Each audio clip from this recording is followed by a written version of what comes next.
Hello everyone, আসসালামু আলাইকুম। আজ আমি আপনাদের মাঝে আরেকটি ডেকোরেশন নিয়ে চলে এসেছি। আজকে রয়েছে 4.5 পাউন্ড হাফ ভ্যানিলা আর হাফ চকলেট কেকের একটা ডেকোরেশন। দেখতে পাচ্ছেন কেকটা কতটা পারফেক্ট হয়েছে। আমি এখন একটি বোর্ড নিয়ে নিয়েছি, আর এই বোর্ডটা হচ্ছে 12.5 ইঞ্চি। আমি যেহেতু কেকটাকে বেক করেছি 11.5 ইঞ্চি একটা মোল্ডে, আর আমি একটু বোর্ডটা বড় সাইজে নিয়েছি।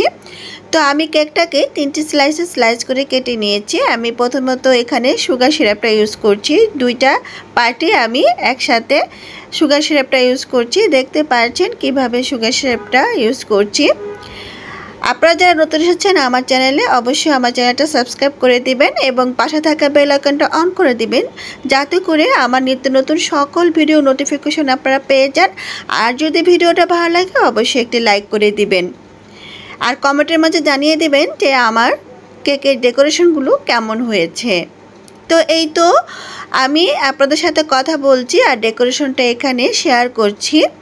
আমি চকলেট ক্রিমটা দিয়ে চকলেট সাইডটা প্রথমে আমি সেট করে নিয়েছি। আমার চ্যানেলে কিন্তু এই হাফ ভ্যানিলা আর হাফ চকলেট যে কেকের ডেকোরেশনটা আছে, আপনারা কিন্তু চাইলে সেখানেও দেখে নিতে পারেন। এখন আমি চকলেট গানাশ দিয়ে দিচ্ছি, আর চকলেট কেকের মধ্যে যদি চকলেট গানাশ দেওয়া হয় কেকটা কিন্তু খেতে দারুণ লাগে আর অসাধারণ হয়। তো এই তো দেখতেই পাচ্ছেন আমি কিন্তু এক সাইডে একটু চকলেট গানাশ দিয়ে সেট করে নিয়েছি এবং খুব সুন্দর করে, যাতে করে ফিনিশিংটা ভালো আসে। একইভাবে আমি ভ্যানিলাতে ক্রিমটা দিয়ে ভ্যানিলা সাইডেও কিন্তু আমি হোয়াইট চকলেট গানাশ দিয়ে দিয়েছি। অবশ্যই কিন্তু এই কেকটাতে চকলেট গানাশগুলো ইউজ করতে হবে।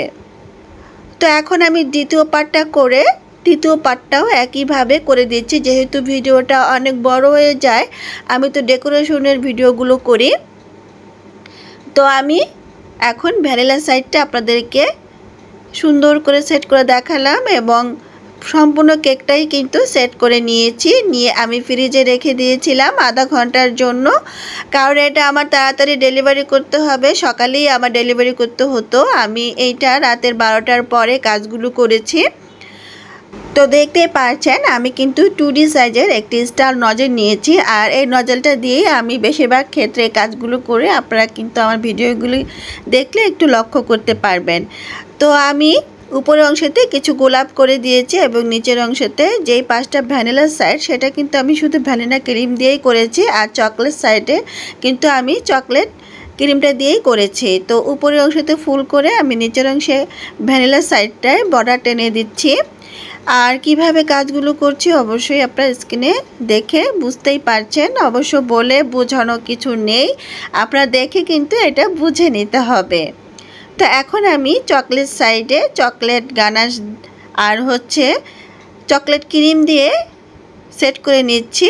একই পাশে আমি একই রকম গোলাপ দিয়ে কিন্তু কাজটা করে নিচ্ছি, দেখতেই পাচ্ছেন নিচের অংশতে। আর এই কেকটার সম্পূর্ণ উপকরণগুলো কিন্তু ডেসক্রিপশন বক্সে দেওয়া হবে, আপনারা চাইলে একটু চেক করে নিতে পারেন। তো নিচের অংশেতেও বর্ডার টেনে দিলাম ঠিক একইভাবে। দেখতে পাচ্ছেন কেকটা কিন্তু অনেক কিউট হয়েছে। এখন আমি এখানে দিয়ে দিচ্ছি জেল।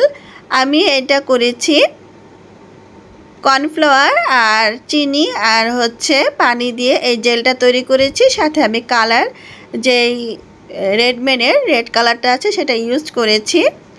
তো আমি চারপাশে ফুলের মাঝখানে একটু জেল দিয়ে দিচ্ছি, আর এই জেলটা কিন্তু একদমই মনে হয় যে চেরির মতো।